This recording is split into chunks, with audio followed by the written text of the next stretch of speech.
There. My name is Kendra Hawk. I am the Associate Registrar of Enrollment Management at Undergraduate Medical Education. And so that includes the MD program, the Physician Assistant program, and our Medical Radiation Sciences programs. Today we're here talking about the MD program with two of our students, our admission reps. And I will let you guys introduce yourselves. So I'll go first. My name is Dion. I was born and raised in Toronto, so I do have a big bias for the school over here. I went to high school here, and eventually I went to McMaster to do my undergrad.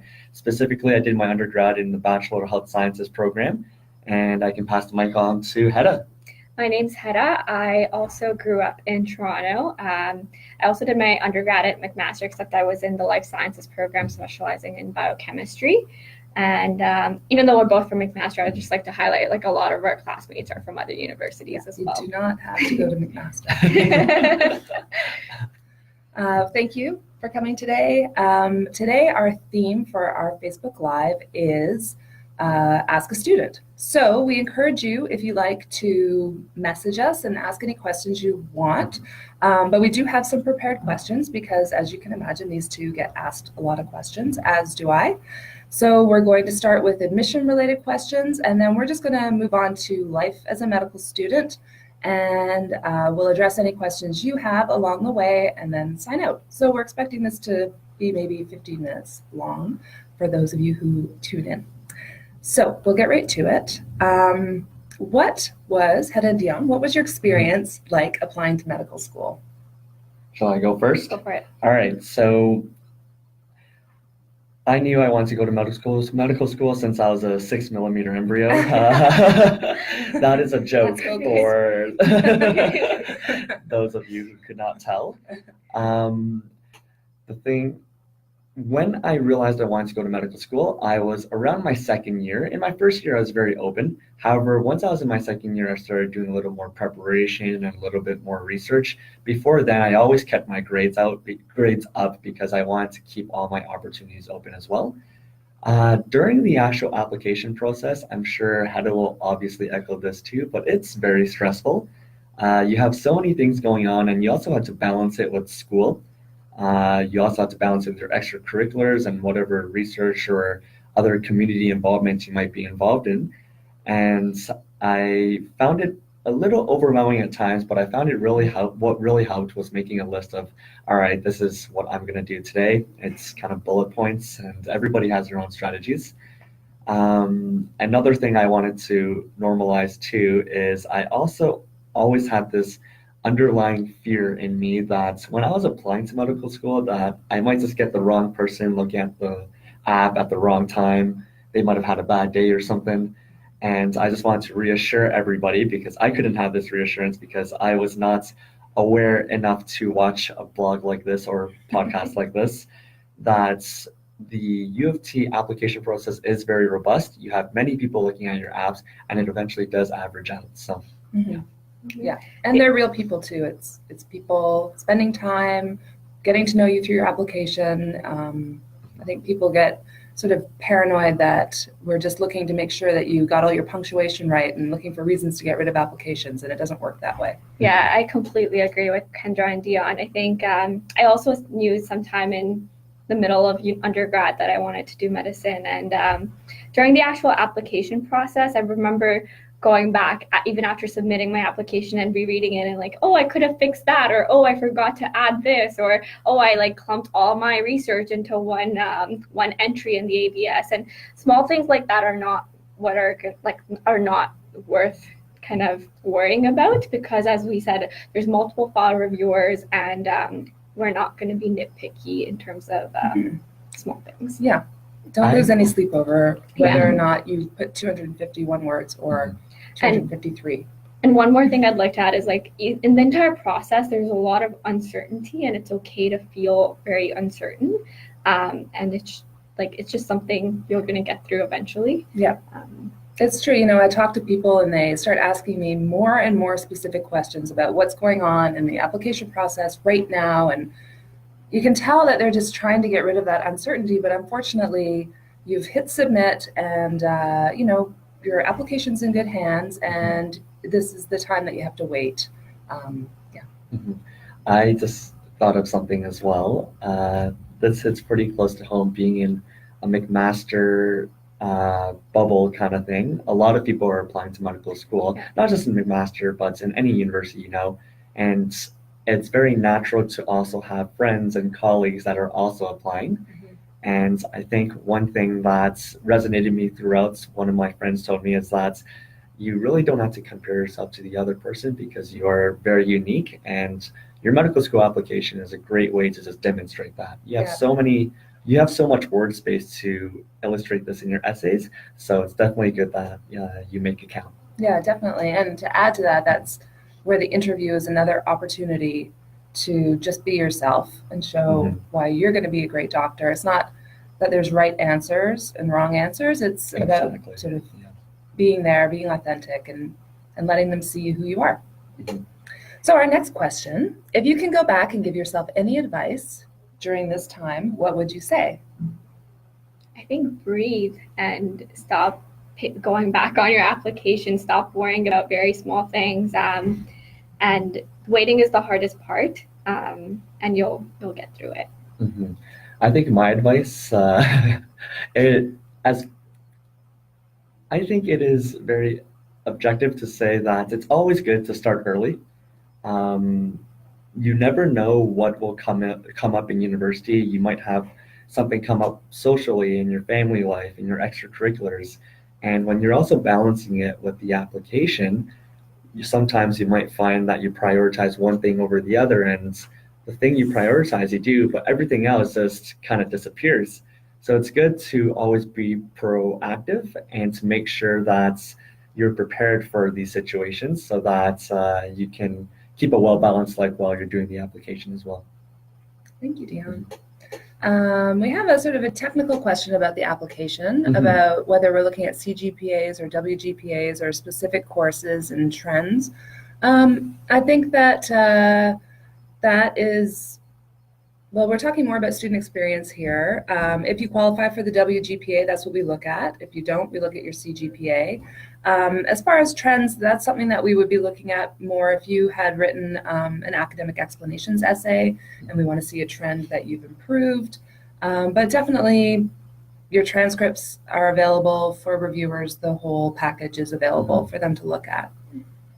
And I think, oh, well, we're going to ask that question, actually. The next question is, when do I find out about interviews? And then we're going to also talk about what the interviews are like. So thank you for asking that question. So when do I find out about interviews? These guys are our admission reps, so they also are part of the admissions process and come to the meetings of our admissions committee, so they can answer that question too. Mhm. So UofT interviews are done on a rolling basis. So as your file reviewers review our applications, then we kind of send out interview invites, and we send out invites, I believe, from February to the April. Well, we try and give you a month's notice prior Yeah. to, so the first people coming to the first weekend will find out a month before that. All the interview dates are posted on our website. Sometimes if someone cancels, you will get a shorter period of time to prepare for your interview. So not everyone gets that 1 month's notice. So you might get maybe a week's notice. So it might be good to keep that in mind. Yeah, that really brings me back to the point of just preparing ahead. You never really know when it'll happen, so it's just good to prepare for it. You might get it anywhere from 1 month to a week, and just know that it doesn't mean that your application is any less than what it actually is, and it's just a matter of logistics. Yeah. When you get I think that's something we try and stress every year, is when you get your interview is not related to a ranking. It's all about our reviewers moving through all of our incredible applications and people being invited as that reviewing process is complete. And same with getting an invite less than a month. It's probably more related to logistics and making sure that we're filling every spot. And if you're close by, you might get an offer for a spot for an interview with a little less than a month's notice, like 5 days is something you were telling me about happened to one of your friends. So what is the UofT interview like?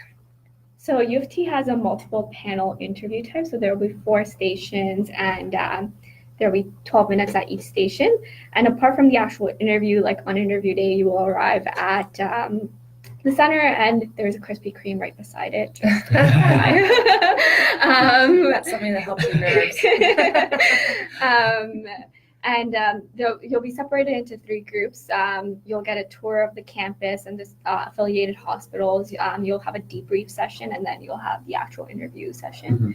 The best part about every interview day is always the volunteers. They're very helpful and very cheerful. And the other best part of the interview day is meeting us. Yes. You can expect us to go through our presentation, taking you through what the day in life is as a UofT student. You get a nice tour around campus and to see all the affiliated hospitals, some of the affiliated hospitals. You get to see our annual admissions video, which is always very exciting. And another thing, I think the meat of the question is, how are the actual interviews like? And typically just attributed to the nature of the MPI. It's very conversational style, and typically we've had very positive feedback about that. Yeah, we do our best to make it not stressful. You'll also find out financial information that day. If I recall, I have not been to an interview day yet, but and really we're not there to put you in a hot boiling water and see what happens. We want you to be comfortable, and we strive to make it a friendly and relaxing day for you, as much as it can be. Of course, it's going to be stressful, but we don't want to add to that stress. Yeah, I agree. One more thing I want to add is all the interviewers are there so that you can present the best version of yourself. They're not there to kind of pick you on something or, ask you questions where they know you'll not answer well. Yeah, I think that's a good way to look at it. They volunteered their times, the interviewers as well, and they're really interested to meet the applicants and the future doctors, the future med school students. And it's also completely okay to be very nervous. Rather, it's actually kind of expected to be nervous. And if you don't want to talk to anybody, you don't have to talk to anybody. But you just have to know that the resources are there. You can talk to your fellow interviewees, or you can talk to the volunteers.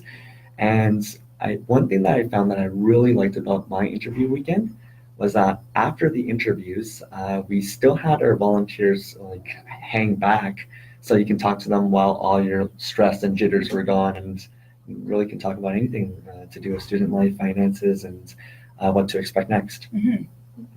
Yeah, we're all there to answer your questions and help you enjoy the day, if you could possibly enjoy it. Did you guys enjoy the day? I think looking back, that was probably a pretty fun day.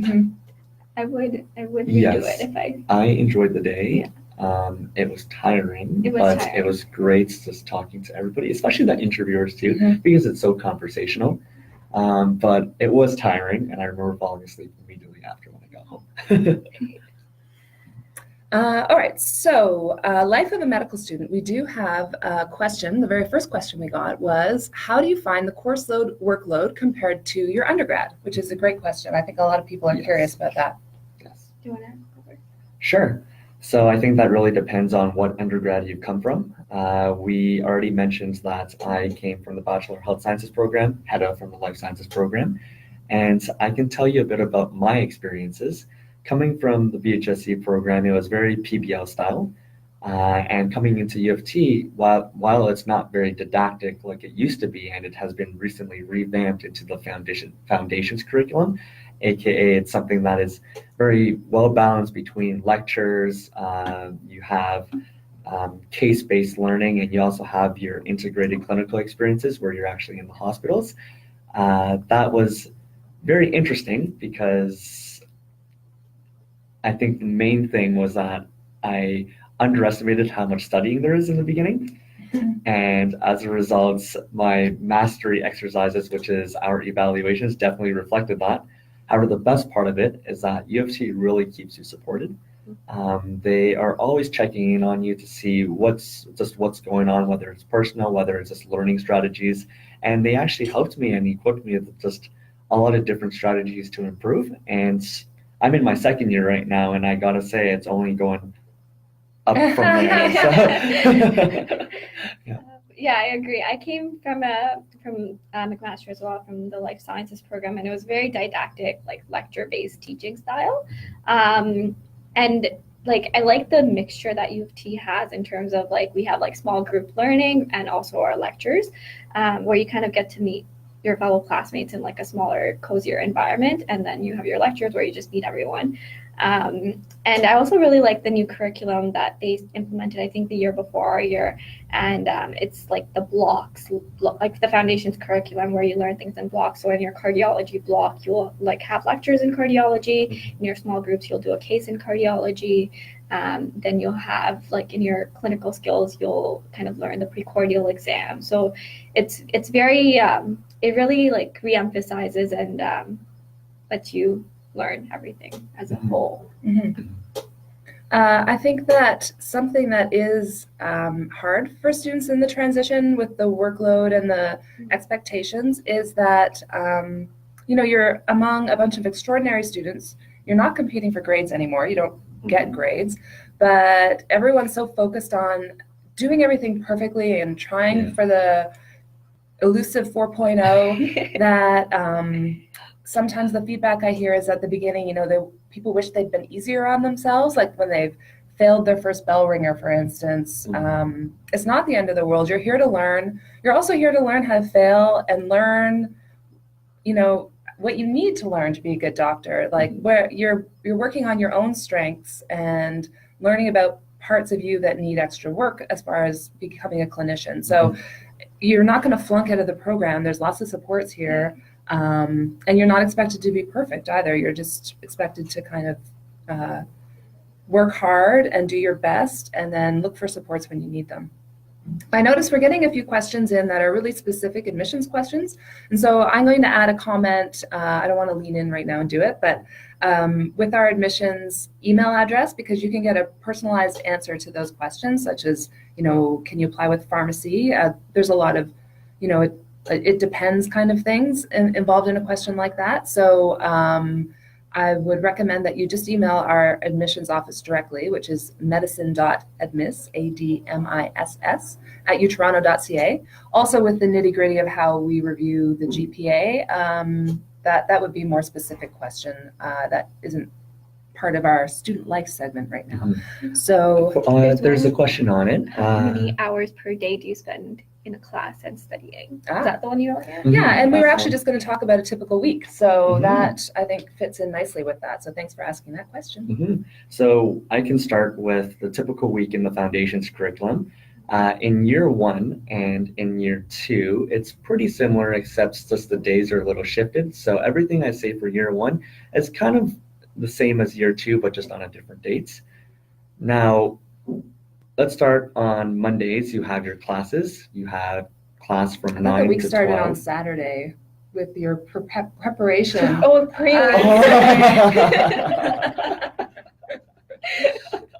I'm sorry if I'm messing with your...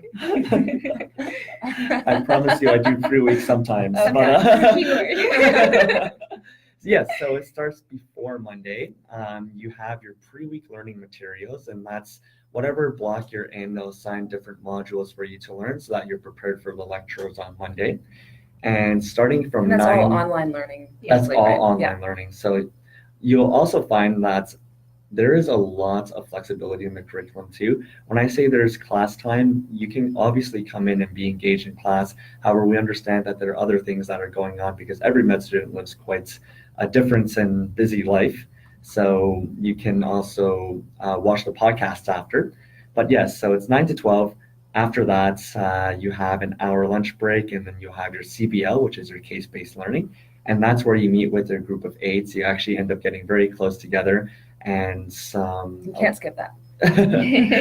And you don't want to skip it either because it's actually a very positive experience for many people. And you go through a patient case based on whatever you're learning during the week. Then in Tuesday, you have typically your anatomy labs. And it really ranges depending on what block you're on, but you can have anything from no anatomy lab and time off to 6 hours of anatomy lab. Which is actually fun. It's actually very fun because you're also in your anatomy groups. You get to work with cadavers, which is an incredible privilege. And followed by that, you have Wednesday. And Wednesday is great because it's our unscheduled time. So you can literally do anything you'd like. You can work on your personal care. You can do intramurals at U of T. You also have to realize that you're also U of T students, so you can get involved in so many different clubs here. And at U of T, we have so many different clubs considering Over how big we are. 300. Yeah, we have, I think it's way more than that. I think it's like Mhm. 300 intramural. No, now I'm exaggerating. I'm not sure. Yeah. It's also, they call it white space because you could also do some job shadowing. You could also, excuse me, get engaged in some of the incredible research that's going on here. So students use it to work on research projects as well. So Yeah. you can even, we have some combined programs. So there's a graduate diploma in health research. There's a combined program with an MEng. So some people are doing that kind of work on their Wednesdays. There's also the longitudinal CREMS, which is now, I think they're changing the name of that, but it's essentially a 20-month research program, which I'm actually involved in. So you start during the January of your first year, and then you end in August of your second year, and you work with a supervisor on research projects. So Wednesdays are very flexible for these types of programs. There's even a computing in medicine program where every Wednesday morning you'll learn how to compute and in the context of medicine. Heta loves programming. So that's great. Are you doing that? Are you doing the computer in medicine program? I did it last year. Oh, okay. All right. Well, thank you. Was there any follow-up questions on that? I don't think so. Oh, we have to go on to Thursday and Friday. Oh, I'm Thursday, sorry. Friday. Yes. So I was ready to call quits on Wednesday. So Thursday morning, we usually have one of those theme lectures, whether it's IPE, whether it's ethics. Interprofessional education. And whether it's like healthcare systems, you have kind of those theme lectures. And then Thursday afternoon, you look at the case that you did Monday morning, but Monday afternoon, and you revisit that case with the faculty now. Again, in your small groups, and you just go through the case again, and they can kind of add like their clinical perspective on that. And then Friday is actually one of the best days where you go into the hospital, you learn clinical skills depending on what block you are doing, and it's the place where you actually learn your like history taking, your precordial exam, how to use your stethoscope properly, how to measure blood pressure. Those are like the first couple of things that you learn. You get to see patients very early on, and honestly, from a lot of people I've talked to, ICE has been the most valuable thing in always reminding them why they're in medicine. So definitely keep ICE is the name of the course. Yes, integrated clinical experience. Yes, thank you. There's also that myth where like at UofT, because it's so big, you don't get that much patient exposure. I think in ICE, we could probably see patients almost every week. That's great. And then Saturday comes around and you hit repeat. Yes. Yeah, right. Basically. So back to the question that we had, how many hours per day are you spending studying during that 7-day period? I would say it depends. It's hard to say. It also depends on the type of person you are studying. There's weeks where I've been pretty on top of everything, and I would study for a few hours at least every week. And then there's weeks where I was just busy with a lot of other things.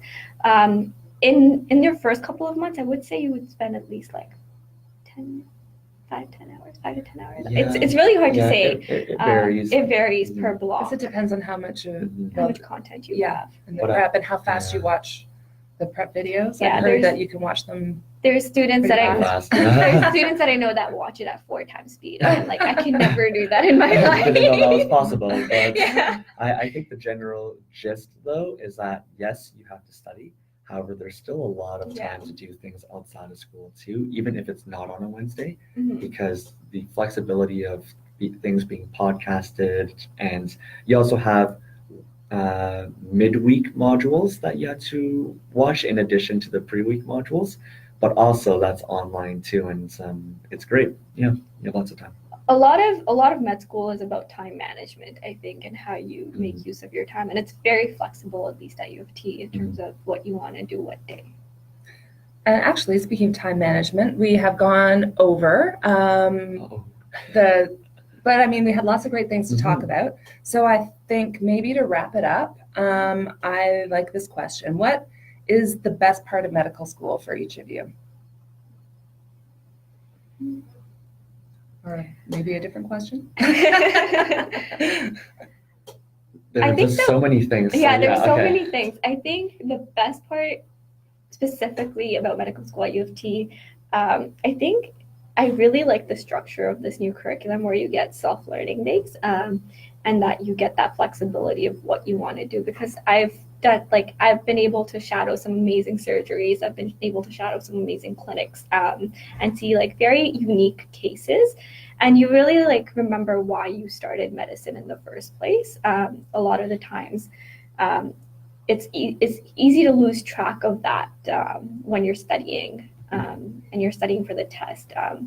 And like in those clinical experiences, you really remember why medicine. Yeah, on the topic of like the amazing surgeries and physicians you can shadow, I think the best part of medical school, specifically for me, is just being at U of T medical school. I Good think answer, good one answer. thing that separates U of T from a lot of other things is that we are literally the hub of breadth and depth in terms of what you can shadow in terms of shadowing physicians and also in research and different opportunities. At U of T, I think there's a thing for everybody, and there for everybody you can also go very in depth with whatever thing you want to do. So that's one thing that I really like. Yeah. Well, thank you so much for joining us today. If anyone didn't get a chance to ask a question, you can post it in the comments and I can follow up with Heta and Dion afterwards. This will be posted on our Facebook page, so you can re-watch it if you want to. And I would also say this is our last broadcast until the new year, so Happy New Year to everyone and wishing you all the best in 2019. Yeah. And So we can also post our email. which is just the student reps. Oh, And great. if you have any like student-led questions or like what med school is like, you can feel free to email us. Thank you. I'll put that in the comments too. Yeah. All right. Thanks very much. And signing out. Bye.